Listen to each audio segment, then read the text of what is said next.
Praise the lord. ఆత్మస్వరూపి అదృశ్య దేవుడైన త్రియేక నాథుని శ్రేష్టమైన నామములో మీరు ఆత్మాభిషేకము పొందుకొని ఆత్మలో వర్ధిల్లుదురు గాక. ఈ దినపు యేసయ్య జీవపు మాట యోహాను రాసిన మొదటి పత్రిక 4వ అధ్యాయం 3వ వాక్య భాగము. దేవుని ఆత్మను మీరెరుగుదురు.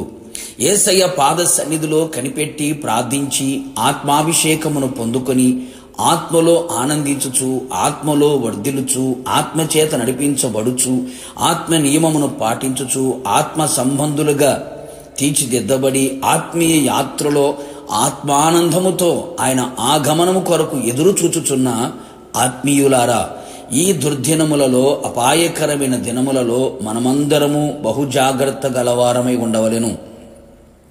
దేవుని ఆత్మను ఎరిగిన వారమై ఉండవలెను. రకరకాల ఆత్మలు పనిచేయుచున్న ఈ దినములలో మనం ఉంటూ ఉన్నాం. దేవుని ఆత్మ ఏదో గుర్తెరగని స్థితిలో అనేకులు కనబడుచున్నారు. అనేకులను తన ఆత్మీయ జీవితమును పాడు చేసుకొనుచు అనేకులను పాడు చేయువారిగా కనబడుచున్నారు. భక్తులు సెలవిచ్చుచున్న చక్కని మాటను మనం విని బహుజాగ్రత్త పడెదము. ప్రియులారా, అనేకులైన అబద్ధ ప్రవక్తలు లోకములోనికి బయలుదేరి ఉన్నారు గనుక ప్రతి ఆత్మను నమ్మక ఆయా ఆత్మలు దేవుని సంబంధమైనవో కావో పరీక్షించుకొనవలెను. యేసుక్రీస్తు శరీరధార్య వచ్చినని ఏ ఆత్మ ఒప్పుకొనునో అది దేవుని సంబంధమైనది. ఏ ఆత్మ యేసును ఒప్పుకొనదో అది దేవుని సంబంధమైనది కాదు. క్రీస్తు విరోధి ఆత్మ వచ్చినది వినిన సంగతి ఇదే కదా. ఇదివరకే అది లోకములో ఉన్నది.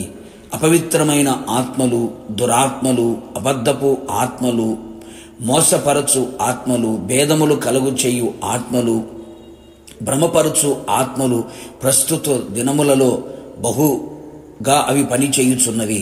అనేకులు ఆత్మీయులు దేవుని ఆత్మను ఎరుగక ప్రతి ఆత్మను నమ్మి మోసపోవుచున్నారు.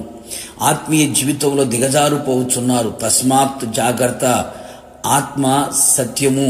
మనము దేవుని సంబంధులము. దేవుని ఎరిగిన వాడు మన మాట వినును.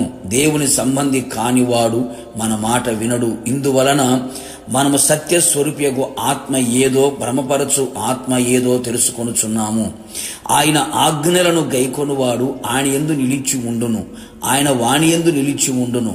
ఆయన మన యందు నిలిచి ఉన్నాడని మనకు అనుగ్రహించబడిన ఆత్మ మూలముగా తెలుసుకొనుచున్నాం. కావున నా దేవుని ప్రియ దైవ జనాంగమా, ఎన్నో బోధలు, ఉపదేశములు బయలుదేరాయి. అబద్ధ ప్రవక్తలు, దొంగ అపస్తులు, వెలుగు దూత వేషముతో అనేక మంది ఆత్మీయులను భ్రమపరిచి సత్యము నుండి తొలగిపోవునట్లుగా చేయుచున్నవి.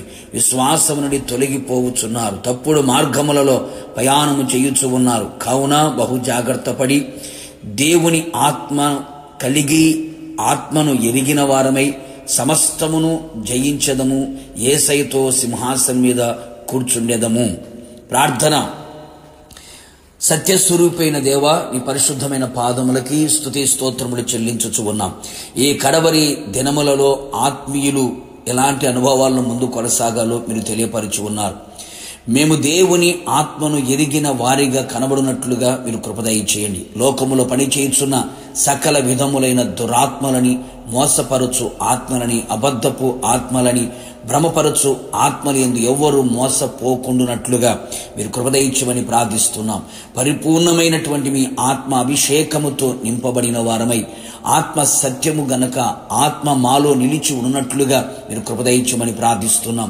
విరోధముగా పోరాడుతున్న ప్రతి కార్యములను ప్రభువా మీరు మాలో ఉంచిన ఆత్మ ద్వారా సమస్తమును జయించున్నట్లుగా మీరు కృపదయించమని కోరుతూ ఉన్నాను.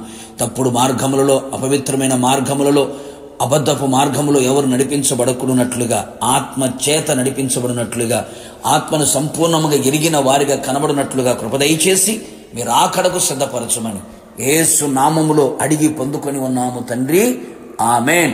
నిశ్చయముగా మీరును మీ కుటుంబ సభ్యులందరూ దేవుని ఆత్మను ఎరిగిన వారిగా ఉందురుగాక. God bless you.